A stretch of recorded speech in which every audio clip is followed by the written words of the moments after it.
Modern Melbourne is a series that documents the extraordinary careers and lives of our most important architects and designers and looks at their lasting impact on Melbourne. Today we speak with Kerstin Thompson, one of Australia's most awarded and influential architects. In 2022, Kerstin was awarded a Member of the Order of Australia for significant services to architecture and to tertiary education. And in 2023, she was awarded the Gold Medal, the Australian Institute of Architects' highest honour. Established in 1994, Kerstin Thompson Architects, also known as KTA, explores how architecture can respond with great care to its local condition and positively shape our lives and our communities.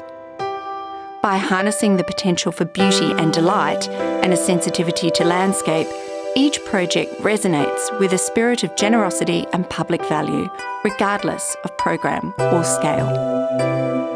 Award-winning buildings such as the Broadmeadows Town Hall, Queen and Collins, Bundanon Art Museum and Bridge, and the Melbourne Holocaust Museum all expand upon what Kerstin describes as her deep commitment to an architecture that contributes to our living heritage.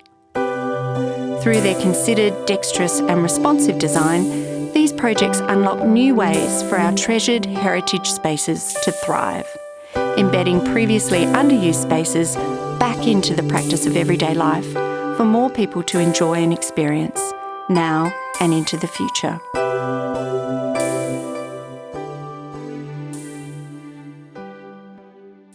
Kerstin, so we're here today at the Melbourne Holocaust Museum. We're here in these beautiful light-filled spaces, the light's filtering in as we speak. Can you talk a little bit about your design for the museum? The site originally included two buildings, one heritage on the site, and how you approached this museum as a place of memorial, but also as a place of survival and a celebration of life. Well, it was certainly with some trepidation. It felt like a project of great responsibility to engage with. And we did, yes, we always thought it was, of course, about remembering those who passed, but also about future and, as you say, life, and especially the program of education to enable people to understand, to reflect on what's happened in the past and how to live differently, if you like.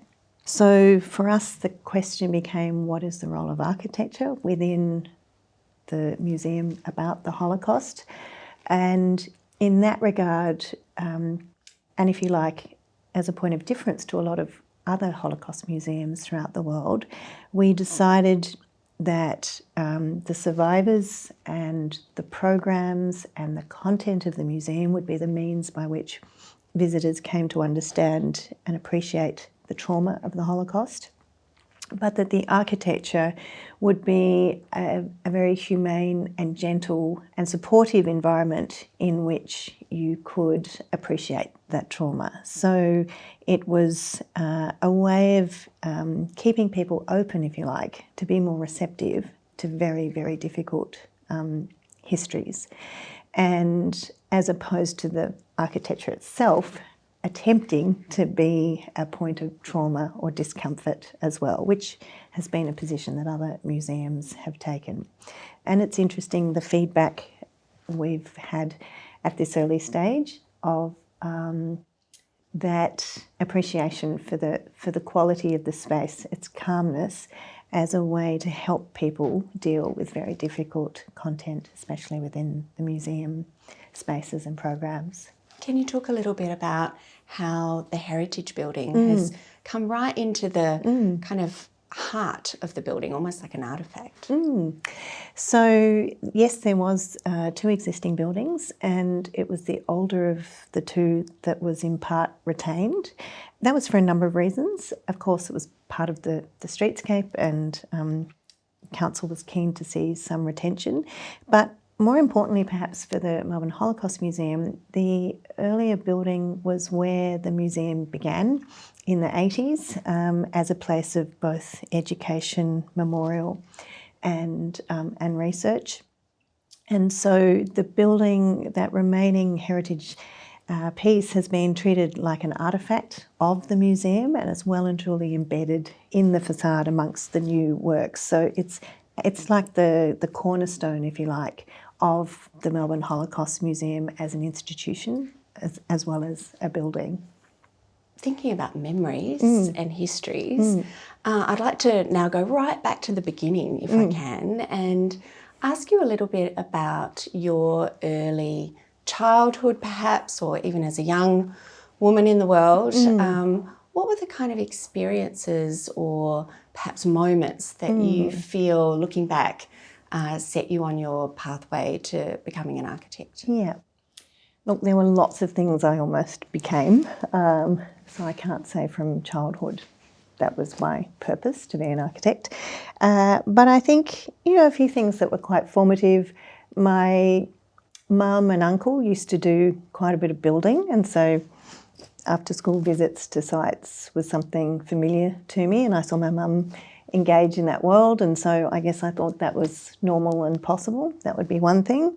Interestingly, my uncle, as a self-taught builder, could never see the point of architects, and in fact this was always a world that operated outside of architecture, absolutely no interest in it, and it was in the spirit of do-it-yourself building, which is very much a big part of Australia, really, it's fair to say.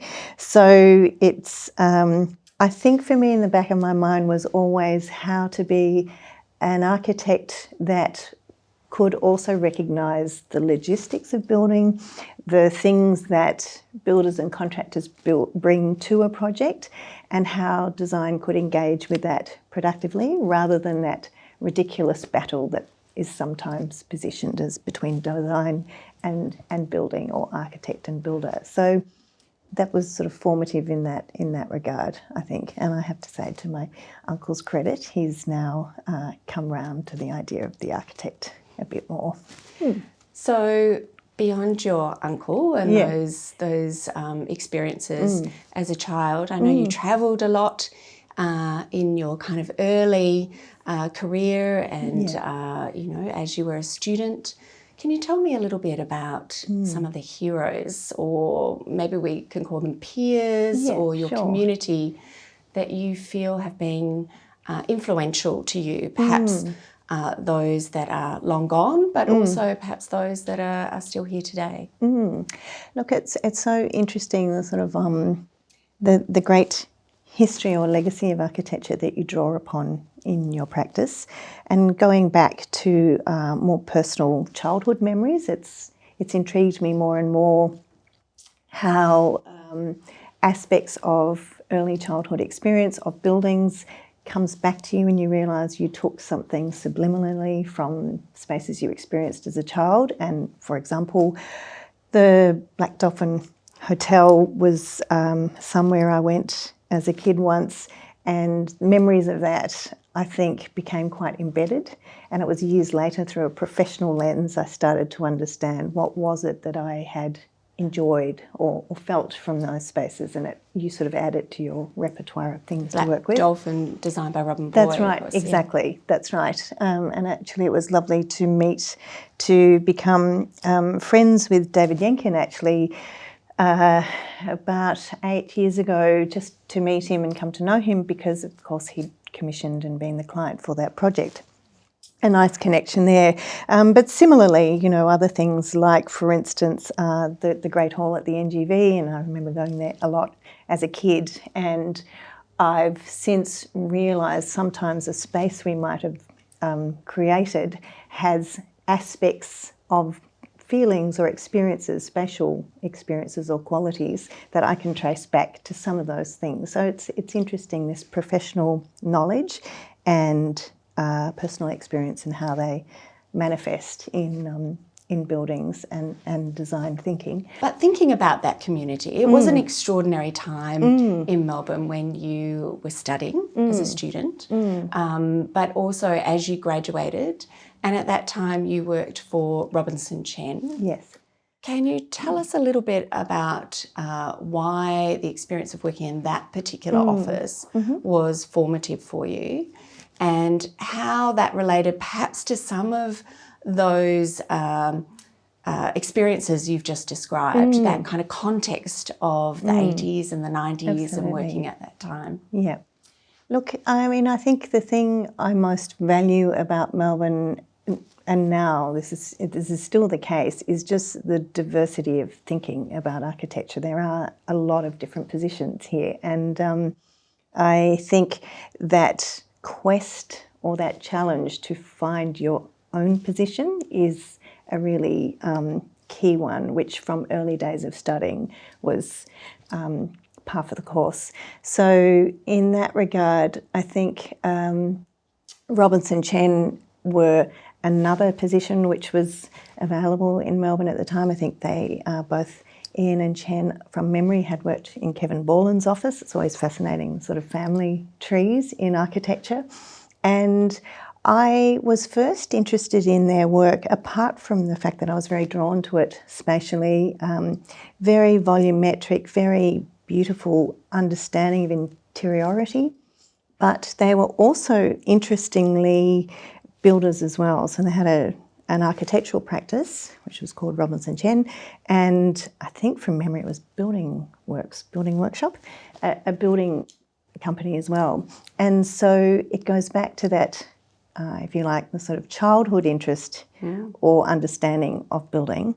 And then here was an opportunity to be in a place of outstanding architecture, but also the making of it as well, and to start to understand and appreciate the challenges and the tensions around that sometimes, and to think in the future how that could be engaged with as fundamental to architecture. So I, at Chen, not being particularly computer skilled, I actually volunteered to be a go-between between the architect's office and the building sites.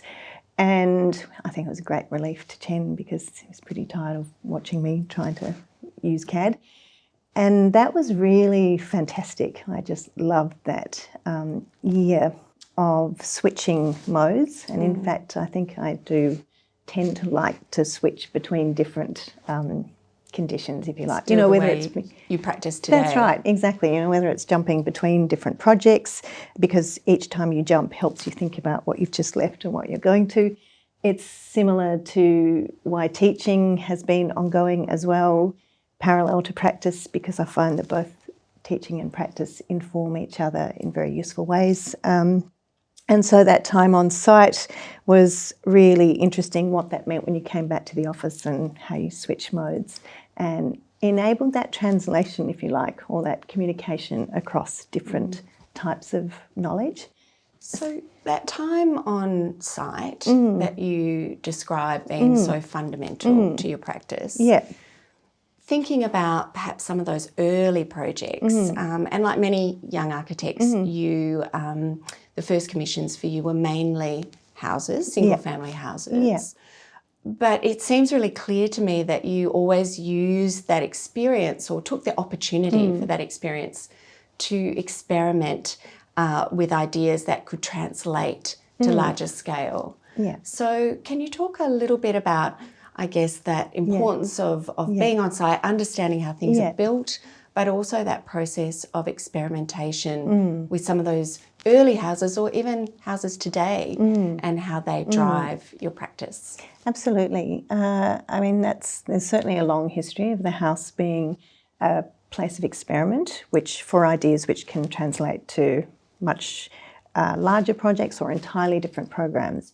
And so, for instance, with the West Coast House, which was a very important early house of ours, that was thinkings around how to be site responsive, if you like, how to engage with the slope of the land, the sort of lovely mature trees and have an architecture that weaved over the ground, around the trees, rather than having to clear and flatten the site for architecture to begin. So that was formative. And I think too, as a building where the form of the building set up protected territories inside and out. So the territorial possibilities of making houses. And then I can see how that sort of developed through to the Lake Connewarra House, which was the first time we really began to think about architecture relative to ecology, if you like. And by that I mean to understand a site as part of a much greater extended landscape, to forget about the boundaries of the site and think, how does what we do on this piece of land impact beyond the boundaries? How might it be thought of in terms of a greater ecological system? And so the Connewarra House, which interestingly and importantly started in conversation with Fiona Harrison, a landscape architect who I have worked with over the years, where we first understood the ecology from hinterland down to Lake's Edge, and understood it as a series of gradual changes in ecological conditions, and the architecture was a consequence of that thinking, rather than more typically that buildings get made and then we think about how to do landscape architecture around that. So a much more integrated understanding of site and architecture's role within that as one part of it. And certainly that plays out most explicitly in the Bundanon project, where we shift from a picturesque understanding of landscape. You know, what does landscape look like? Is it just a visual prospect? No, it's also this series of flows and natural systems and cultural systems that a building can either support and go with the flow or interrupt and block. And so how it might support those flows has become a really important part of our approach. Yeah. And I do want to really dive a little bit deeper into Bundanon Art Museum and the bridge, and particularly in relationship to landscape and ecology in a moment.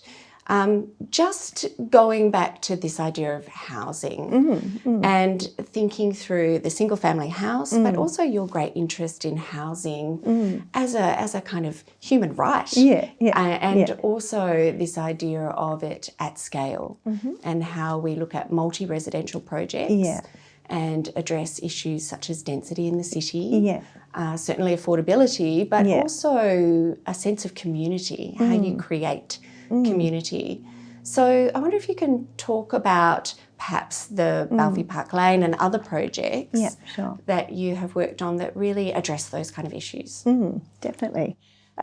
Look, I think I remember when there was a point in time, probably in the 90s, when housing was seen as, you know, of less interest to architects. The things that serious architects engaged with at that time was cultural buildings, and housing was, you know, less. There was less focus on it. I think interest, and for a long time I've always thought that actually counter to that, the house, if you think of the individual house, is like the smallest unit in the composite that is the city. And that lovely Smithson's diagram where the house as a group forms the street forms the suburbs form the city. So your cities are only as good as your housing, given the extent of our built fabric that is actually housing. So I've always had a great belief in its capacity to make a big difference to how our cities and our day-to-day experiences are structured through good housing. I'd say that having shifted from single housing to Napier Street housing, that was our first medium density project, and that was where I really started to think through, well, a couple of things. How does housing at scale respond to a sense of place? You know, how is housing in a site in Fitzroy may be different to housing in another part of Melbourne. So that was about developing a responsiveness and an amplification of character of place. That was one part of it. But the other thing too was to say, you know, where do architects have the most impact with housing, especially at scale? And possibly quite differently to how a lot of single housing is described as the finishes and so on, we chose to emphasise the bones of the building much more. It was partly too because of the nature of the project, and we realised that anything could happen with the interiors, so it was really not the place for us to put our energies in terms of finish. It was more about what are the relationships between the individual dwellings within the group of townhouses. So how do we want these neighbours to be able to relate, but also how do the dwellings then in turn relate to the street and to the broader neighbourhood. And I think for me that became a really key understanding, that I see architectural impact greatest at that early part of the process, determining a typology, determining relationship between individual dwelling and street is the big impact we can make in terms of setting up useful and productive and, you know, enjoyable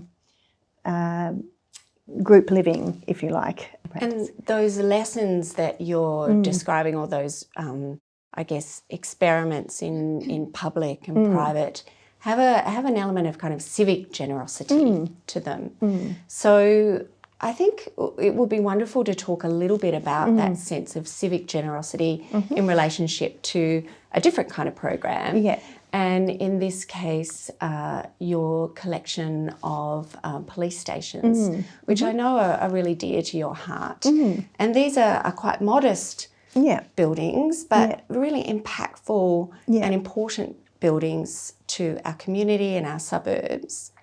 And they have a kind of lineage in architectural culture here in Melbourne. And we talked about Edmund and Corrigan before, and there seems a direct lineage or reference back to Edmund and Corrigan's fire stations that they completed in the 90s. So can you talk a little bit about that notion of civic generosity and how you approached it with those projects? Yeah. Well, first of all, on the lineage question, Edmund and Corrigan had done a series of fire stations, and they intrigued me as buildings that had the same brief. It was like a franchise, the same sort of pattern, but then it was applied to different site conditions, different neighbourhoods, and the way in which they found ways to make a more bespoke outcome from a repeat thing, and instead of, say, a cookie cutter approach. So and there was something very sort of joyful and generous, actually, the way in which they gave such great respect to those modest civic buildings as part of making a suburban sense of place. So when we started on the police projects, and they were also important because it was when we were attempting to shift from single housing into more civic projects and undo some of the assumptions of where, our practice sat within Melbourne practice. Was it just a housing, I shouldn't say just, but was it primarily housing focused, single housing, or could there be this public impact as well? So the stations were very early work to change that direction into more civic work, and I do appreciate people like Linda Note from the police who supported that. So when we started the stations, yes, same thing as Edmund and Corrigan's fire stations, similar brief, but different situations. And so we thought, how can we use these modest little buildings to tell us something about this neighbourhood, this particular community? For example, Warrandyte, a site near the Yarra, quite a beautiful near forest site, but also a community that clearly identified as very green. And so the sort of use of green glazed bricks was a way of registering community spirit and camouflaging and working with that natural landscape as well. Whereas, for instance, in Marysville Station, post-fires, a timber building, which was a way to register some of the lost timber heritage that had been there and be formative in the creation of the park adjacent to it. So each one of its place, and then of course there are many others as well. So a very intriguing way of expressing our interest in placemaking and amplification of a local spirit through modest civic buildings like a police station. So I'd like to now shift a little bit to your work, particularly around adaptive reuse or heritage buildings, where I think we can see still a thread of that commitment to bringing generosity and care and dexterity for the conditions that you're working within.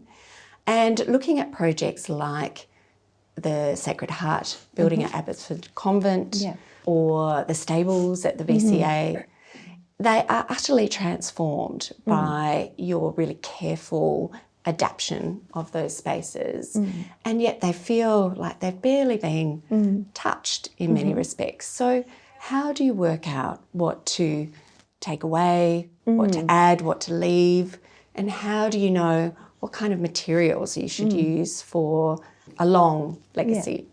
Yeah. Look, it's a really good question, and I mean, obviously right now too it's so pertinent because there is more and more interest in reuse of what we already have for both reasons of cultural continuity and the memories that are contained within our buildings, but also because of better use of resources we already have rather than adding to the problems of so much new building. So in terms of our approach to it, I think the first question is always how little do you need to do to be able to enable new uses from existing built form. And sometimes it's, we sometimes think of it as a spectrum, if you like, or a dashboard, where you either have simply a change of use, we're just going to use these found forms in a different way, and there's very little change to the actual built fabric that's required. And I would say Abbotsford Convent Sacred Heart is an example of that, where there were sort of very minor changes, mainly for accessibility requirements.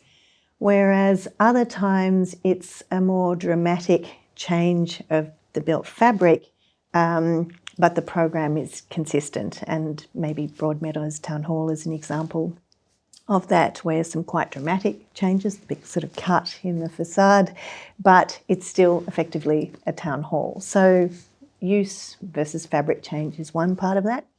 I think the other thing is if there is new architecture is being added to an existing architecture, what is the hand of that new architecture? What sort of relationship is it going to set up with what's there already?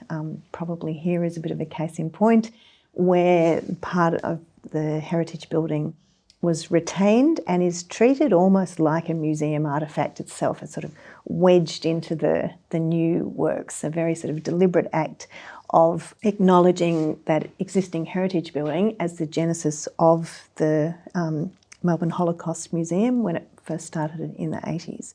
So it tells us something of that history.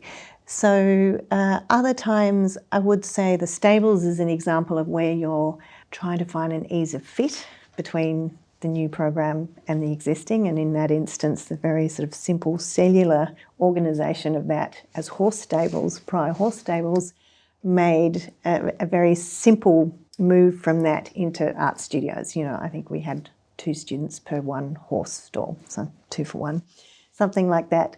So many of those projects have a change of use.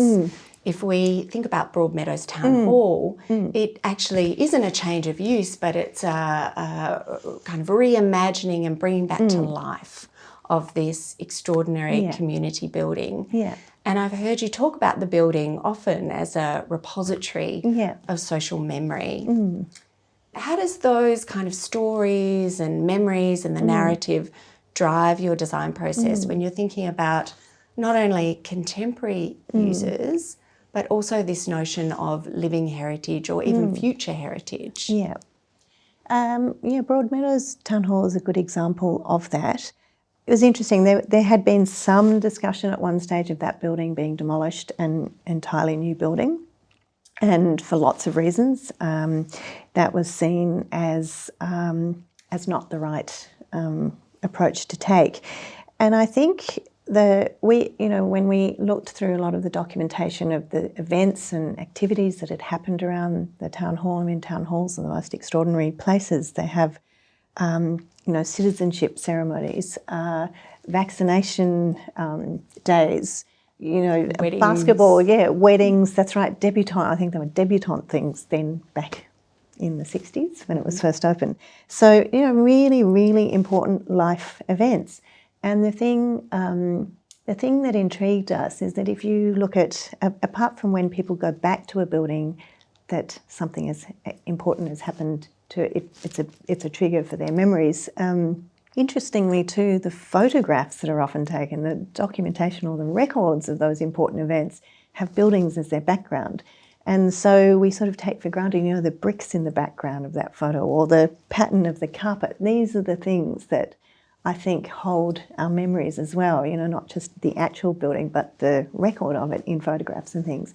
And so we could see that project called for both some very large interventions, like, the big circular opening to open the building up to its greater community as a big change that had happened, but at the same time holding on to aspects, especially through the materials and the palettes and some of its details, like the staircase. People loved the banister. So those things to be retained. So it's that sort of careful balancing of things you hold on to and things that are transformed, and the degree to which you might do that on every project.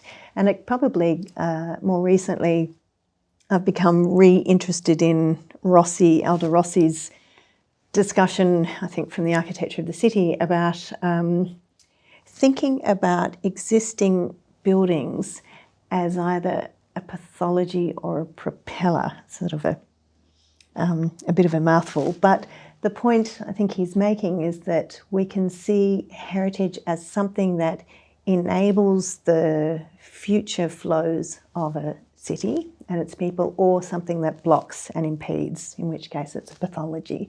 And I think that's a really interesting way of thinking about heritage. What change might we need to make to enable a building to become integrated into the bigger system of the city? I think one of the risks with heritage discussions is that there is too much sometimes on the purity and the integrity of the heritage artefact, and that can be at the expense of it being linked and related to a bigger urban system. And I think that's something I would caution against. And this idea of living history, Yeah. and the heritage aspect being beyond the building itself, also absolutely. being about the place and the memories and those community narratives around Absolutely. them, which really lends us to talking about Bundanon Art Museum and Bridge in a little bit more detail. And although this is a new building, it speaks to a lot of the things that you've been talking about today. Yeah. Certainly, you mentioned before that relationship to ecology and landscape that's so embedded in your work, but also this idea about heritage and recognising that a site is never blank. Absolutely. And this is a site that has significant architectural heritage, cultural heritage, certainly ecological heritage, and obviously First Peoples heritage. Absolutely. So how do you begin with such a complex site? How do you begin to approach that in this project particularly? No, that's a very good question. And certainly the practices of space too. As architects, there can be the mistake of focusing on buildings as the only ways in which we understand attachment to place or cultural space. And I think gladly that is changing with greater appreciation of First Nations place in our history.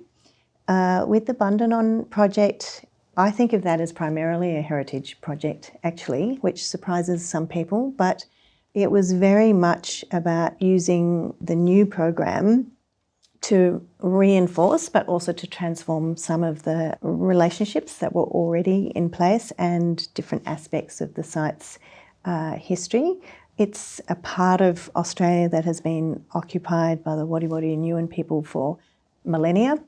And so it is a very significant cultural landscape in that regard. And then, of course, over the last 100 years or so, the sort of pastoral use, what that meant, the sort of clearings of the bush that came about with that, which you can still get a sense of clearing and forest there now. And then, of course, with the Boyds, this artistic history as well. So, and later, of course, now as Bundanon Trust with the big residency programs for artists as well as the museum. So those uses change, but also there were other aspects as well, like for instance the architecture that was there already, some of which the Boyds had brought to it and was less significant as building and more for its cultural associations with the family. And the Murcutt Llewellyn Lark Boyd Education Centre, which is a very revered piece of Australian architecture. So there was a lot of things to be considerate of.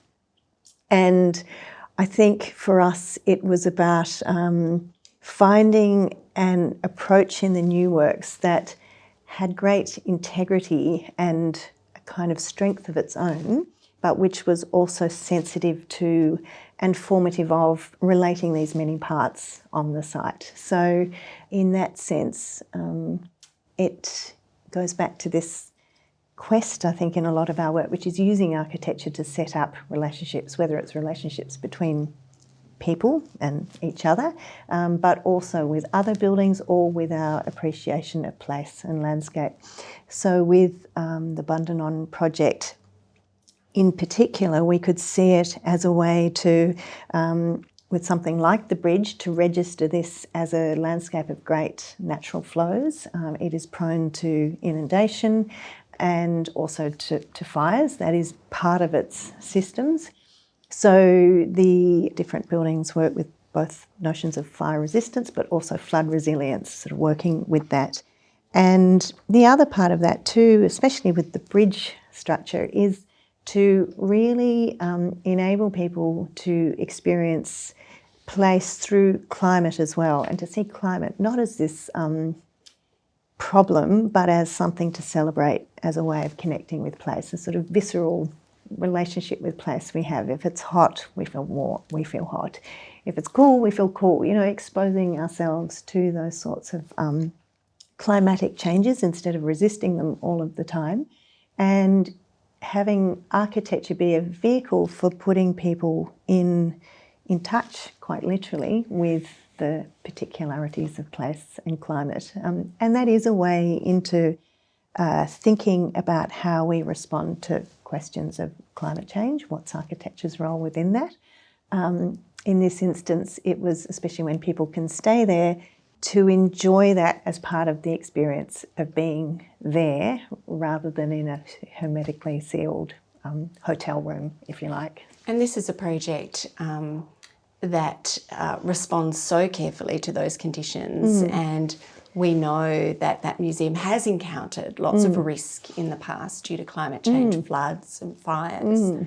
So it seems particularly apt that that project won the Sir Zelman Cohen Award in 2022 at the National Architecture Awards. That must have been a really important moment for you in the practice, through those ideas you've just reflected on and its responsiveness to those broader issues in our society, but also that particular brief and context. Just reflecting back on your practice over time, are you able to perhaps articulate or describe a moment which you feel has been particularly momentous or has really been something that has brought you great pleasure, and perhaps a moment that has been really challenging and that you've had to overcome and perhaps get through to be the architect of influence that you are today? I think, that's quite a question, Fleur. I think there's a few ways of responding to that, and really probably Bundanon is a culmination of those earlier steps that are taken to be in that position in the first place to tackle a project like that. I think certainly in setting up the practice all those years ago, 94, so almost 30 years, it was in part because I was thinking, well, I know I would like to practice as an architect. How I do that, I would like to be different to the experiences I've had so far in other practices. And so it was partly about practice formation and approach that might offer a difference from what I had already seen of practices. and in particular the role or the figure of the architect. How did they approach things? And it comes down to probably questions of role models or the sort of the myths of the architect. So it's a long way of saying that I think more recent projects demonstrate an interest in finding ways of being, both strong and clear, but also gentle and sensitive. And for I think perhaps as a product of my 80s training, where we were constantly rethinking oppositions, and I've never found them particularly useful. Black and white is just not particularly helpful. Not many things are that neat. And so really being able to work in a more nuanced way between sorts of extremes, if you like, I think is quite empowering. And I think it means that there might be different ways of showing leadership and authority. I think the question of architectural authorities is a pressing one. And I think in part it's up to us to show how you can show leadership, but you can do that in a way that is open and receptive to the input of many, many people. Architecture is, I sometimes describe it as buildings are the result of negotiations between many different parties, many different and sometimes competing demands, whether it's between neighbours and future occupants and so forth. So I think finding a way of operating that could manage and accommodate all of those tensions, if you like, in the process of making buildings, but still keeping a very clear intent or direction and guiding it in a way that results in, we would hope, exemplar buildings. And by exemplar, I mean an outcome that, apart from being right for its clients and its community, is also something that other architects might look at and draw lessons from. So you're kind of contributing to this greater body of knowledge or collection of buildings that makes up our discipline. That can be quite modest too, just each time a little step is taken, there's an insight there that can be used to propel future projects as well. So I think that's been the challenge, is finding that way of operating that enables this slightly different view of the architect from what, the Fountainhead-esque view of the sort of master. Arrogant master in charge who, people just have to take what is given and to have something more negotiated, but still with integrity to that. So Kerstin, we're coming to the end of our conversation today. But reflecting on the ideas that we've talked about during this conversation, and also the role of the public advocate, but also the public citizen, can you tell us a little bit about the project that you're currently working on, which is part of the big housing build, is a new social housing project in Richmond. How are all of these ideas coming together or being explored through this project? Well, that's a good example of where housing is the building blocks of our cities and suburbs and can make a real difference, both to the eventual occupants of all of those dwellings, but also to the broader neighbourhood. And so as a project, it's in a context where there were high-rise, which I think everyone would be familiar with from in the 1960s and 70s, and adopting instead a more medium high density approach. So sort of 6, 7 and 8 story blocks is what we have there. It's a cluster of 4 buildings around a larger courtyard, a range of housing types as well. And I think what's interesting there is how it's, apart from the quality of amenity for the actual dwellings, also what it does for the neighbourhood and the spaces around it. Finding ways for it to work in terms of urban design and neighbourhood formation and enhancement as well. So sort of safer spaces that everyone in the community can feel like they can enjoy, for instance, around the perimeter. I think it was also a project that showed how again, going to questions of advocacy, we need to be able to communicate why projects like this need to happen, and whether it's social and affordable housing like that one is, or whether it's more private development as well. The need for housing and the need for change and how we manage change, and this challenge between, on the one hand, respecting current people living in a neighbourhood, but also a responsibility to future people as well, future occupants. And so that is where I think our role to be able to explain and demonstrate the value of these sorts of projects becomes really, really important. And I will say it's one thing to talk about it, is another thing to actually demonstrate by showing buildings. And that's probably, interestingly, where things like Melbourne Open House is so important, because it gives people the chance to experience and feel the difference, the actual lived experience of architecture, because I think that is the most powerful way to advocate for change. I think that's a really powerful point in which we might wrap up our wonderful conversation today. Thank you. You've been so incredibly generous, and it's been really insightful to have this discussion with you. Thank you, Fleur, for your fine questioning.